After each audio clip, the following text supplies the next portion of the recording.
You're achieving, you do some great things in your life and work, and yet you mostly don't feel like you're able to enjoy it. If that resonates with you, that's exactly what we're going to be unpacking today. We're going to talk about why exactly this happens, why you get a promotion, you do a great presentation, and before you know it, you're not feeling any major enjoyment related to that achievement. We'll understand what causes this and how to move beyond this in a proper and long-term way. So if this topic interests you, you may want to save this video so that you can come back to it later and benefit from it again. Also, I'm going to be sharing with you insights from more than 12 years of experience as of date with the Bulletproofing Happiness Framework. So, stay till the end. You will be understanding this in detail, and I will also be giving you an exciting benefit for having invested this time in your own self. Let's take this further now. First, let's understand why this really happens. We begin with something called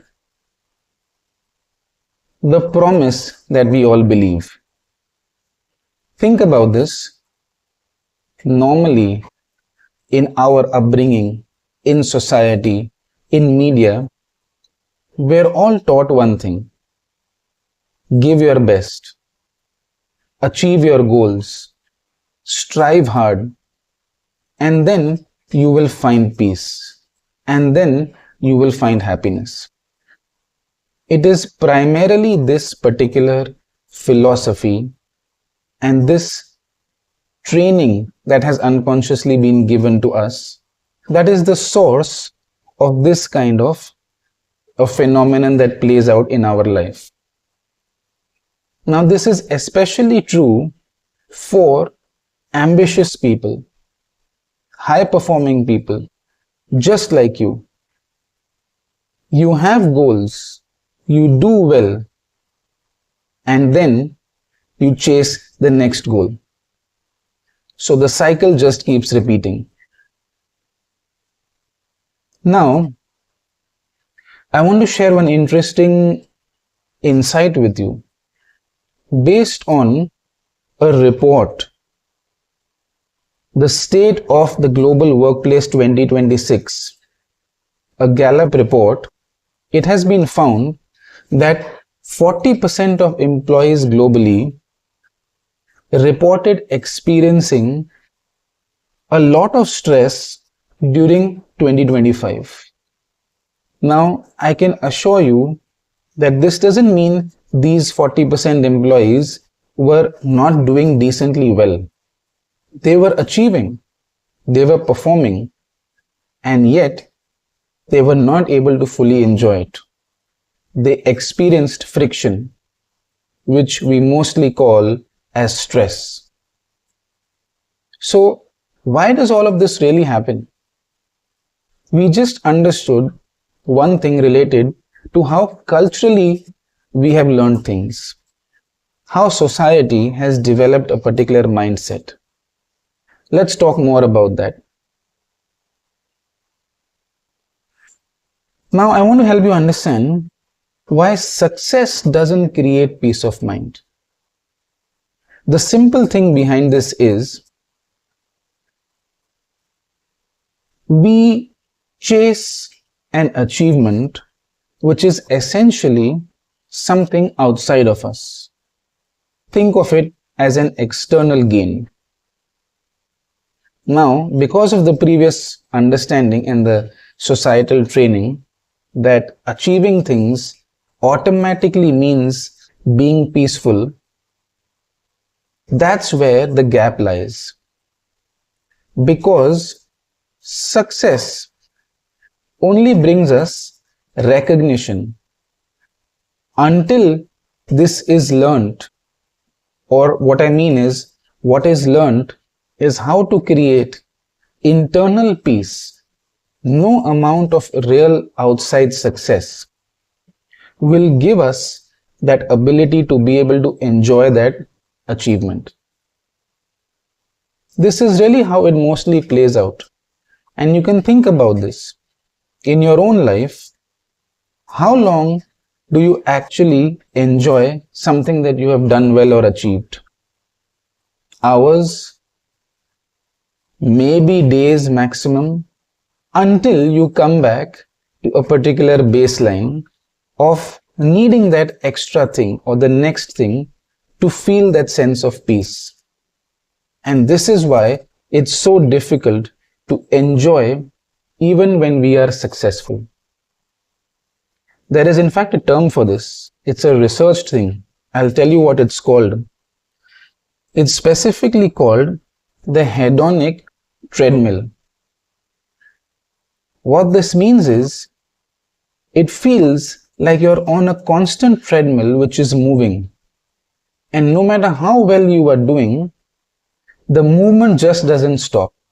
So you don't get a chance to be able to step off, to pause, and to actually enjoy what you are doing. Now, if this is making sense to you and if it's resonating, share some of your thoughts about why you think this happens to people in the comments below.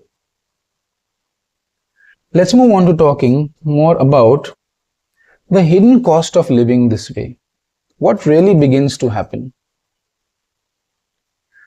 One, the biggest impact is that the mind is never able to really switch off. What that means is, you give a good presentation, you get a promotion, and within a few hours, your mind is now moving on to thinking about what is the next thing that needs to be achieved. What else do I need to do to feel worthy? Remember, this is all happening in the background. And another way that you can actually think about this is that there is a mental and emotional rule that has gotten set up within ourselves. That unless we are striving, unless we are constantly achieving major milestones, we cannot be peaceful. We cannot consider ourselves as worthy. And this is the massive cause of the internal strain. Another hidden cost of living this way is that there is basically no real ability to take our achievements and feel satisfied. It impacts all aspects of our life. Our health, our relationships. We don't feel fully present because of this. Because that next particular achievement is already running in our mind. And when I say achievement, I mean the goal that we have next is on our mind once again. So, let's talk about what really creates this peace of mind. We subtly hinted upon this sometime earlier, and I'm going to talk about it in slight more detail right now. Essentially, outer success needs to be understood as a major event in life. How it translates into our internal consumption, into an internal meaning, is what really needs to be understood in this case. In my work with the Bulletproofing Happiness Framework, with majorly successful people across the globe, even CXO level people, we have repeatedly identified this particular pattern. And the pattern is how and when we are constantly shifting our own peace of mind or delaying it by moving to the next goal.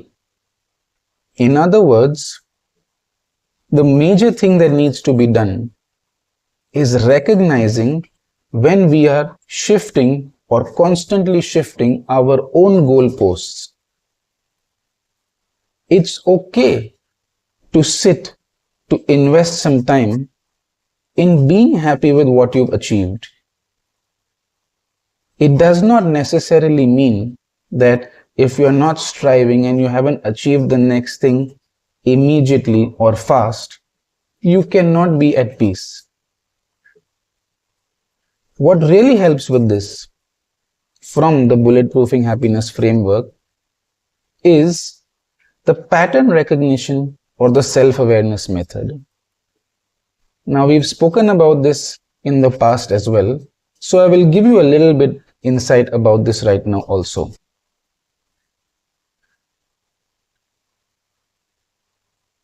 Essentially, there are many unconscious patterns that are playing out within us, mentally and emotionally. And a specific rule in this case is that we constantly need to feel like we are right about to achieve something, or we are really striving towards achieving a goal in order to feel peaceful and successful.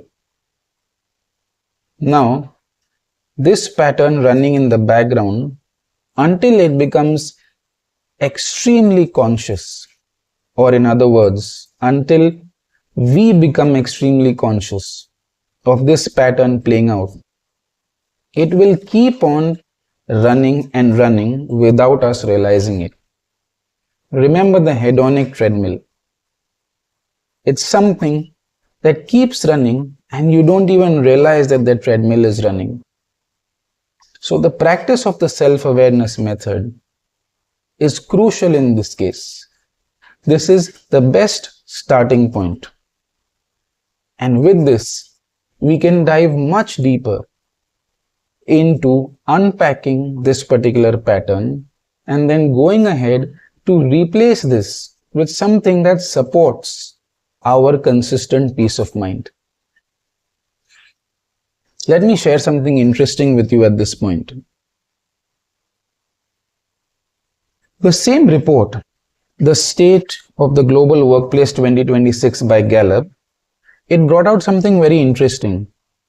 It said that Gallup found that employees who find their work intrinsically meaningful and believe it benefits others reported higher well-being and engagement.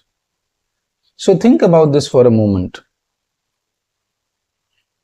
Is it just external achievement that gives a sense of peace? Or is it also a sense of internal fulfillment?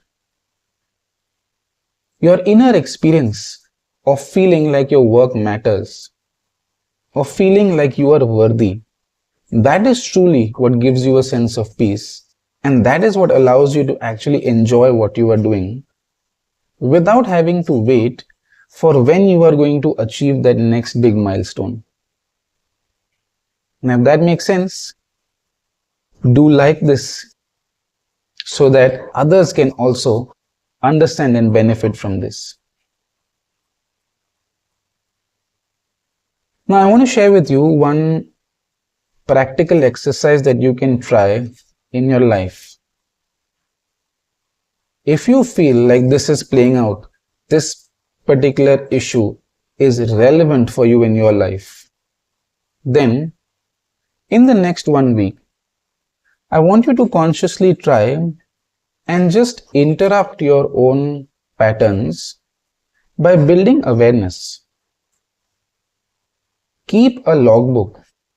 Just make a small note of whenever you feel like there is uneasiness or agitation within you, not because something is wrong or you haven't done well in that day.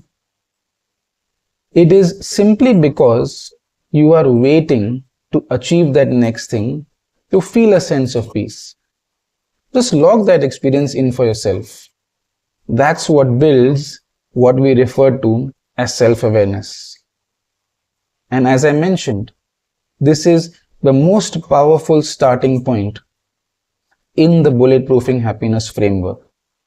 From there, we move on and we massively unpack this whole issue and replace it with a life that rewards us. So try this and do come back and share your experience. As we conclude, I want to help you summarize this. It's not really ambition that is wrong. It's not being successful that is wrong. It's not achieving goals that is wrong. It's the fact that our internal operating system is not comprehending the right path to feeling peaceful and relaxed. That is actually the source of the struggle over here. And once you correct that, you can keep achieving while maintaining a baseline peace of mind. Now, if you want to take this to the next level, the next step for you is to access the professional grade stress resilience audit that me and my team have created. Within 2 minutes, this will help you to identify where are the hidden stress leaks in your life right now and how you can move ahead in beginning to understand them and solve them. This is completely complimentary and it is something that we have developed to help people no longer stay stuck. To access this, check the link in the description. Try this, do the exercise, and we will talk soon again. Bye for now.